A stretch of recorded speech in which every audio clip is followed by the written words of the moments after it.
ማለዳ የመጣ ስታነቃኝ እንደምን አደራችሁ ክቡራትና ክቡራን የምፅዓቱ አዋጅ ነጋሪ አገልግሎት አድማጮቻችን፣ ሰላም ለእናንተ ይሁን። የማለዳ ቁርሳችንን አሁን ጀምረናል። አዘጋጅ እና አቅራቢ ፓስተር አለማየሁ ነሞ። መልካም ጊዜ ሆነላችሁ። ከሕይወት ምንጭ ውሃ ስታረካኝ። ሰላም ጤና ይስጥልን፣ እንደምን አደራችሁ። ይህ በምፅዓቱ አዋጅ ነጋሪ አገልግሎት እየተዘጋጀ የሚቀርብ የማለዳ ቁርስ ፕሮግራማችን ነው።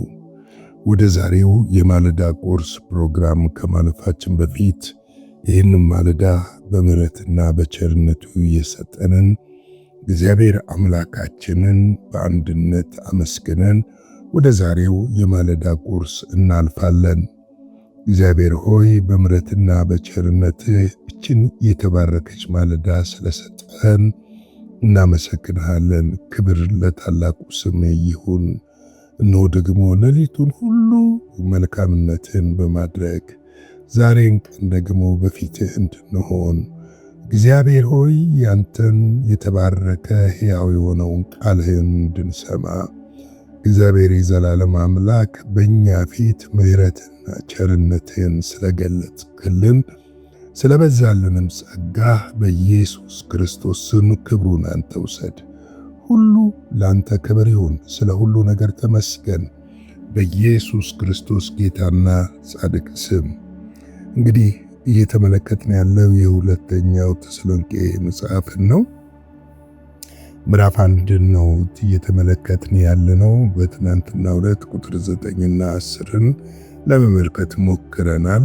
የእግዚአብሔር ቃል እንዲህ ነበር የሚለው፣ በዚያም ቀን በቅዱሳን ሊከብር ምስክርነታችንንም አምናችኋልና በሚያምኑትም ሁሉ ዘንድ ሊገረም ሲመጣ ከጌታ ፊት ከኃይሉም ክብር ርቀው በዘላለም ጥፋት ይቀጣሉ ይላል። እንግዲህ በክርስቶስ ኢየሱስ የማያምኑትንና ይህንን ወንጌል የገፉትን በዚህ ወንጌል ላይ ደግሞ ይህንን ወንጌል ላለመቀበል የተለያየ ምክንያት በመስጠት ሰበብ በመስጠት ሊሆን ይችላል፣ በሃይማኖት ስርዓት ሊሆን ይችላል፣ በሱስ ስርዓት ሊሆን ይችላል። ያን ቀን ለነሱ ጥሩ እንደማይሆን ነው መጽሐፍ ቅዱስ የሚነግረንና በዘላለም ጥፋት ይቀጣሉ ይላል። እንግዲህ የዘላለም ጥፋት የሚለው ሲኦል ነው። ሲኦል ይጠብቃቸዋል ነው እያለን ያለው እየነገረንም ያለው። ይህ ደግሞ እውነት ነው። በማያምኑት ላይ አሁን ተፈርዶባቸዋል ነው የሚለው መጽሐፍ። ነገ አይልም፣ ተነገ ወዲያ አይልም። አሁን ተፈርዶባቸዋል። ምን በማይሉት ላይ? በማያምኑት ላይ። በማ በክርስቶስ ኢየሱስ በማያምኑት ላይ፣ በነሱ ላይ አሁን ምን ሆኗል? ተፈርዶባቸዋል ይላል። ለዚህ ነው ሰዎችን ወደ ክርስቶስ ኢየሱስ መንግስት ከጨለማ የምንጠራበት ትልቁ ምክንያት ይሄ ነው። እኛም በዚህ ምድር ላይ የተቀመጠንና ያለን የተሰጠንን ተልእኮ በአግባብና በስርዓት በመታዘዝ ልንወጣ ያስፈልጋል። ምክንያቱም እኛም መታዘዝን ባንፈጽም እንጠየቃለንና በእግዚአብሔር ፊት። ስለዚህ እንግዲህ እምነታችን፣ ጽናታችን፣ ትጋታችን በእግዚአብሔር ፊት ዋጋ አለው። በእግዚአብሔር ፊት ሽልማት አለው። በእግዚአብሔር ፊት በረከት አለው። በእግዚአብሔር ፊት ክብር አለው። በከንቱ አንጎስምም፣ በከንቱ አንደክምም። በከንቱ አይደለም። የእግዚአብሔርን እውነት የእግዚአብሔርን ቃል በየማለዳው በየቀኑ በየእሁዱ በየሮቡ የምናውጅበት ትልቁ ምክንያት በየመንገዱ ላይ ለሰዎች በጎረቤቶቻችን ለሰዎች ክርስቶስ ኢየሱስ ወንጌል የምንናገርበት ምክንያት ሰዎች ወደ ሲኦል እንዳይወርዱ ነው። የልጁ ኢየሱስ ፍቅር ክርስቶስ ፍቅር በእኛ ውስጥ ስላለ ነው። ሰውን መውደዱ ነው የተገለጠው። ስለወደደን ነው ክብሩን ትቶ መለኮትነቱን ትቶ የሰውን መልክ መስሎ የባሪያን መልክ መስሎ ወደ ምድር ወርዶ በተፈጠረው በሰው እጅ ተገርፎ በሰው እጅ የተሰቀለውና በሰው እጅ የሞተው እኔና እናንተን ለማዳን ነው፣ ለሌላ አይደለም። ሊያድነን ይህንን አድርጓል። ሊያድነን ይህንን ፈጽሟል። ስለዚህ እግዚአብሔር አምላክ በነገር ሁሉ እንደሚረዳን አውቀን፣ እንደሚያግዘን አውቀን፣ እንደሚደግፈን አውቀን፣ ኃይል እንደሚያለብሰን አውቀን ይህንን ጽኑ የሆነውንና የተባረከውን ወንጌል ለሰዎች ሁሉ መናገር አለብን ማለት እወዳለሁ። በዛሬው ዕለት የመጨረሻው ክፍል ቁጥር 11 እና 12ን እንመለከታለን። እንዲህ አነበዋለሁ። ስለዚህም ደግሞ እንደ አምላካችን እንደ ጌታም እንደ ኢየሱስ ክርስቶስ ጸጋ የጌታችንን የኢየሱስ ክርስቶስ ስም በእናንተ ዘንድ ሊከብር እናንተም በእርሱ ዘንድ ልትከብሩ አምላካችን ለሚጠሩት የምትበቁ አድርጎ ይቆጥራችሁ ዘንድ የበጎነትንም ፍቃድ ሁሉ የእምነትንም ሥራ በኃይል ይፈጽም ዘንድ ስለ እናንተ ሁል ጊዜ እንጸልያለን እያለ ጳውሎስ ይናገራል። ስለዚህ ደግሞ እንደ አምላካችን እንደ ጌታም እንደ ኢየሱስ ክርስቶስ ጸጋ እንግዲህ በምድር ላይ በምንኖርበት ሰዓት አንዱ ጌታ በመንፈስ ቅዱስ አማካይነት በጸጋው ያበረታናል፣ ይደግፈናል፣ ያቆመናል፣ ያጸናናል። ያ ጸጋ የተሰጠን በዓለም ብዙ ፈተናዎችና መከራዎች ስላሉ እነዛን እንድንሻገር ብቻ አይደለም። ያ ጸጋ የክርስቶስ ኢየሱስን ወንጌል ለሰዎች ሁሉ እንድናደርስና ሰዎች ወደ ክርስቶስ ኢየሱስ እንዲመጡ ለማድረግ እንደሆነ ያስፈልጋል። በእኛ ውስጥ ያለው እንግዲህ የአምላካችን የጌታችን የኢየሱስ ክርስቶስ ጸጋ እንደሆነ ልናውቅ ያስፈልጋል። ያ ጸጋ በእኛ ሕይወት ውስጥ እንደሚሰራ መረዳትና ማመን አለብን። ዛሬ በፊቱ ያለነው እንኳን ከጸጋው የተነሳ እንደሆነ ልናውቅ ያስፈልጋል። እንግዲህ ይህንን ካለ በኋላ የጌታችን የኢየሱስ ክርስቶስ ስም በእናንተ ዘንድ ሊከብር እናንተም በእርሱ ዘንድ ልትከብሩ ይላል። የጌታችን የኢየሱስ ክርስቶስ ስም በምንድን ነው የሚከብረው? በእናንተ ዘንድ እንዲከብር ሲለን በምንድን ነው የሚከብረው? በእኛ ኢየሱስ ስላልን ነው ወይ የሚከብረው? ጌታዬ ስላልን ነው ወይ ስለዘመርን ነው ወይ ስለጸለይን ነው ወይ ደግሞ ለሰዎች ወንጌልን ስለተናገርን ነው? እነዚህ ሁሉ አስፈላጊ ናቸው። ነገር ግን ትልቁ ነገር የእርሱን ሕይወት መኖር ስንጀምር ነው የሚከብረው። የእርሱን የታላቅነት ምሳሌ የሆነውን በእኛ ሕይወት ውስጥ ያስቀመጠውን ያንን ጸጋ ዓለምንና ኃጢአታዊ ምኞትን ክደን የተባረከውን ተስፋችንን ለሰዎች ሁሉ እንዲታይ የእኛ የሕይወት ምስክርነት፣ የእኛ የኑሮ ምስክርነት፣ የእኛ የአገልግሎት ምስክርነት ክርስቶስ ኢየሱስ በእኛ ላይ እንዲታይ ያደርገዋል።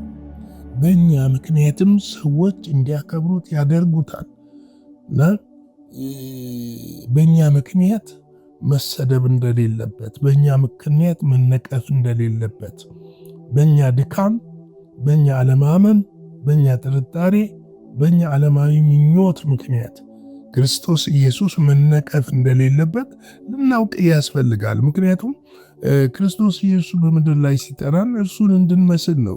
እግዚአብሔር ቃል እኮ በሮሜ ላይ የሚነግረን ሮሜ 8 ላይ የልጁን መልክ ትመስሉ ዘንድ ነው የሚለን። ማንን እንድንመስል? ልጁን እንድንመስል። ልጁ ምንድን ነው? የቆዳ ከለር እየተናገረ አይደለም። ቁመት እየተናገረ አይደለም። ስለ ፀጉር እየተናገረ አይደለም። የልጁ መልክ የሚለው የልጁ ባህሪ ነው። ልጁ በምድር ላይ ሲመላለስ ምን ነበር? ትሁት ነበር፣ ቅን ነበር፣ ፍቅር ነበር፣ ታዛዥ ነበር። እነዚህ ምሳሌዎች በሱ ሕይወት ውስጥ ተከናውነዋልና ያ ምሳሌ በእኛ ሕይወት ደግሞ እንዲከናወን እግዚአብሔር አምላክ ይፈልጋል። ስለዚህ ነው ጳውሎስ ይህንን የኢየሱስ ክርስቶስ ስም በእናንተ ዘንድ ሊከብራል። በእኛ ዘንድ ምን ሊያደርግ? ሊከብር። በእኛ ዘንድ ሰዎች እኛን ሲያዩ ኢየሱስን ተመልክተው ሊያከብሩት፣ አናኗራችንን አይተው፣ ባህሪያችንን አይተው፣ ተግባራችንን አይተው ሊያከብሩት ያስፈልጋል። ያንን ነው ጳውሎስ እየነገረን ያለው። ስለዚህ በእናንተ ዘንድ እንዲከብር ሲለን ዝም ብሎ አይደለም ለማለት ነው። እንግዲህ ከዛስ በኋላ ምንድን ነው ያለው? እናንተ በእርሱ ዘንድ ልትከብሩ ይላል። እኛ ደግሞ ራሱ ሁሌ ኢሳይያስ ምዕራፍ 60 ላይ አንድ ቃል አለ፣ የክብሬን ቤት አከብራለሁ ይላል። እኛ ስናከብረው እሱ ያከብረናል። እኛ ከፍ ስናደርገው እሱ ከፍ ያደርገናል። እኛ በሕይወታችንና በኑሯችን ስናስከብረው እሱ ደግሞ እኛን በሕይወታችንና በኑሯችን ላይ እንድንከበር ያደርገናል። እናንተ በእናንተ ዘንድ ሊከብር፣ እናንተም በእርሱ ዘንድ ምን ልትሆኑ ልትከብሩ፣ በማዘን በክርስቶስ ኢየሱስ ዘንድ፣ በሰው ዘንድ አይደለም፣ በክርስቶስ ኢየሱስ ዘንድ ልንከብር፣ በመጨረሻው ሰዓት ያንን የክብር አክሊል ከእርሱ እንድንቀበል፣ እርሱ እንዲሰጠን ከእጁ እንድንቀበል። ምክንያቱም የምድር ጉዞአችን አንድ ቀን ያበቃል። የምድር ዘመናችን አንድ ቀን ያበቃል። የምድር እርምጃችን አንድ ቀን ያበቃል። በምድር የምንሄዳቸው መንገዶች አንድ ቀን ያበቃሉ። ይህንን ዓለም ተሰናብተን በይህን ጊዜ ምንድን ነው ይዘን ይህን በእርሱ ዘንድ እንከብራለን ወይ?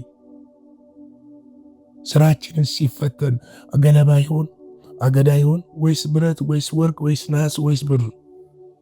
ይህንን በደንብ ልናውቅ ያስፈልጋል። ስናከብረው ያከብረናል። ለሱ ክብር ስንኖር እርሱ ደግሞ እኛን በአባቱ ፊት ያከብረናል። በአባቱ ፊት ሞገስ እናገኛለን። ልትከብሩ አምላካችሁ ለመጠራቱ የምትበቁ አድርጎ ይቆጥራችሁ ዘንድ የበጎነትን ፍቃድ ሁሉ የእምነትንም ሥራ በኃይል ይፈጽም ዘንድ ስለ እናንተ ሁልጊዜ ጸልያለሁ ይላል። አንደኛ ለመጠራቱ እንድንበቃ፣ ሁለተኛው ደግሞ በእኛ የበጎነቱን ፍቃድ የእግዚአብሔር በጎነት የእግዚአብሔር መልካምነት በሕይወታችን እንዲፈጸም፣ በኑሯችን እንዲፈጸም፣ በአገልግሎታችን እንዲፈጸም፣ እምነታችን በሰዎች ሁሉ ዘንድ ደግሞ እንዲታይ ጳውሎስ ምንድን እያለ ያለው? ይሄ እንዲሆን ስለ እናንተ ሁልጊዜ ምን አደርጋለሁ? ጸልያለሁ። ጸሎት ነገሮችን ይለውጣል፣ ያበረታል፣ ያጠነክራል። ጸሎት ደካማውን ነገር ያነሳል። በእምነት ብርቱ እንድንሆን መጸለይና ከእግዚአብሔር ቃል ጋር መቆራኘት የግድ አስፈላጊ ጉዳዮች ናቸው። ስለዚህ ወገኖቼ በዚህ ጸጋ እንድንበረታ በጌታ ፍቅር ጠይቃቸዋለሁ። እንግዲህ ቆላስይስ ምዕራፍ 1 በዚህ መልክ ተመልክተናል። ላይክ፣ ሼር፣ ሰብስክራይብ እያደረጋችሁ ለሁሉ እንድታጋሩ በፍጹም ትህትና በጌታ ፍቅር ጠይቃችኋለሁ። ነገ በሌላ ክፍል እንገናኛለን። እስከዛው አጭር ጸሎት እንጸልይና የዛሬውን ፕሮግራማችንን በዚህ ላይ እንዝጋ። የዘላለም አምላክ እግዚአብሔር ሆይ ስለዚህ ማለዳ ስለ ምሕረትህ፣ ስለ ቸርነትህ በቃልህ ስለሰጠን እግዚአብሔር ሆይ ስላጽናናህን፣ ስላበረታህን እግዚአብሔር አምላኬና አባቴ ሆይ ጉልበት አቅም ልትሆነን ስለወደድክ እናመሰግንሃለን። በዚህ በመጨረሻው ዘመን ደግሞ አንተን አስከብረን ማለፍ እንድንችል ያንተን እውነት ለሰዎች ሁሉ አውጀን ማለፍ እንድንችል ጸጋ እንዲረዳን በኢየሱስ ክርስቶስ ስም ጠይቃለሁ። በጌታ በኢየሱስ ስም ጸልያለሁ። የደከሙ ይበርቱ፣ ያዘኑ ይጽናኑ፣ የተሰበሩ ይጠገኑ፣ ታመሙ በኢየሱስ ክርስቶስ ስም ይፈወሱ። ያንተ የፈውስ እጅ በውስጣቸው ይለፍ። ሁሉ ግን ለስም ክብር ይሁን። ስለ ሁሉ ነገር ተመስገን።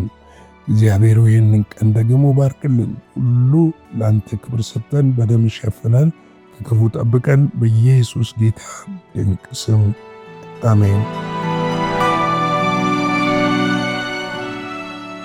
በነበረን የመልእክት ክፍለ ጊዜ እንደተባረካችሁ ተስፋ እናደርጋለን። በነገው ማለዳ በሌላ ዝግጅት እንገናኛለን። መልካም ቀን